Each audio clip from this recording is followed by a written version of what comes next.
जानना पड़ेगा कि पर्वत कहाँ किसे जाता है। तो आप ये देखेंगे कि कई बार पर्वतों को उनकी ऊंचाई के आधार पर डिस्क्राइब किया जाता है, लेकिन यह पूरी तरीके से सत्य नहीं हो सकता। आमतौर पर यह कहा जाता है कि आसपास के धरातल से लगभग 600 मीटर ऊंची संरचना और ऊपर से चोटी नुमा या जिसका ढाल जो है, स्लोप जो है वो तीव्र पाया जाता है, उसे पर्वत कहा जाता है। पर्वतों के बारे में आपको याद रखना है, पर्वत हमारी पृथ्वी पर द्वितीय श्रेणी के उच्चावच होते हैं।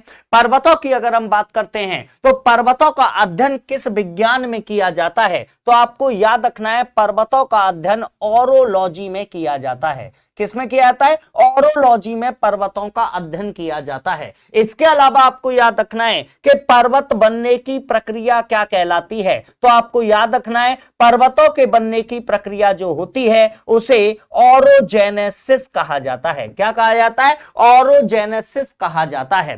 तो आपको यहां पर एक चीज विशेष तौर पर याद रखनी है कि जब आपसे पूछा जाए कि पर्वतों का अध्ययन किसमें किया जाता है, तो आप कहेंगे ओरोलॉजी में, और पर्वतों के बनने की प्रक्रिया क्या कहलाती है, तो आप कहेंगे ओरोजेनेसिस या पर्वतन कहलाती है। हमारी संपूर्ण पृथ्वी के लगभग 27% भाग पर पर्वत पाए जाते हैं। अब यहां पर अगर मैं पर्वतों के प्रकार की बात करूं कि पर्वत होते कितने प्रकार के हैं, तो आपको याद रखना है यहां पर पर्वत मुख्य रूप से 5 प्रकार के होते हैं। ठीक है, 5 प्रकार कौन कौन से होते हैं, तो देखिएगा सबसे पहले प्रकार की अगर मैं बात करूं तो इसको हम कह सकते हैं ये होते हैं ज्वालामुखी पर्वत। कौन से होते हैं? इनको आप कहेंगे ज्वालामुखी पर्वत या इनको हम कहते हैं वोल्केनिक माउंटेन्स। कौन सा कहते हैं? इनको हम कहेंगे वोल्केनिक माउंटेन्स। ठीक है, इसके अलावा दूसरा प्रकार जो है इसे आप लोग नाम दोगे, ये आपका कहलाता है वलित पर्वत, जिन्हें हम लोग कह देते हैं फोल्डेड माउंटेन्स। कौन सा कह देते हैं? Folded mountains. तीसरे प्रकार की अगर मैं बात करूं तो आपको याद रखना है इसको कहा जाता है गुंबदाकार पर्वत। गुंबदाकार पर्वत जिसे हम कहेंगे डोम शेप्ड माउंटेन। कौन सा? Dome shaped mountain. गुंबदाकार पर्वत के अलावा आपको याद रखना है चौथा प्रकार ये होता है भ्रंश या खंड पर्वत। भ्रंश या खंड पर्वत को क्या कहते हैं, तो इसे कहा जाता है ब्लॉक माउंटेन्स। ठीक है, और पांचवा प्रकार आपको याद रखना है ये होते हैं अवशिष्ट पर्वत, जिन्हें हम लोग कहते हैं रेजिडुअल माउंटेन्स। क्या बोलते हैं? रेजिडुअल माउंटेन्स हम लोग बोलते हैं। यहां पर गौर कीजिएगा, पर्वतों के प्रकार की जब आपसे बात की जाए कि कितने प्रकार होते हैं, तो पहला प्रकार ज्वालामुखी पर्वत जिसे हम कहते हैं वोल्केनिक माउंटेन। दूसरा प्रकार होता है वलित पर्वत जिसे हम कहते हैं बेसिकली फोल्डेड माउंटेन। तीसरा प्रकार जो होता है उसे आपने कहा गुंबदाकार पर्वत जो होता है डोम शेप्ड माउंटेन। एक होता है भ्रंश या खंड पर्वत जिसे हम कहते हैं ब्लॉक माउंटेन, और एक होता है जो होता है आपका अवशिष्ट पर्वत जिसे हम कहते हैं रेजिडुअल माउंटेन। ठीक है, अब यहां पर थोड़ा थोड़ा मैं इनके बारे में आपको बता देता हूं। देखो, ज्वालामुखी पर्वतों की अगर हम बात करें तो ज्वालामुखी ज्योग्राफी में एक अलग टॉपिक भी होता है जो आप एक्स्ट्रा में पढ़ते हैं। ठीक है, तो ज्वालामुखी आपको वहां पर एक्स्ट्रा आपको देखने को मिलेगा, वो टॉपिक मैं एक अलग से बनाऊंगा।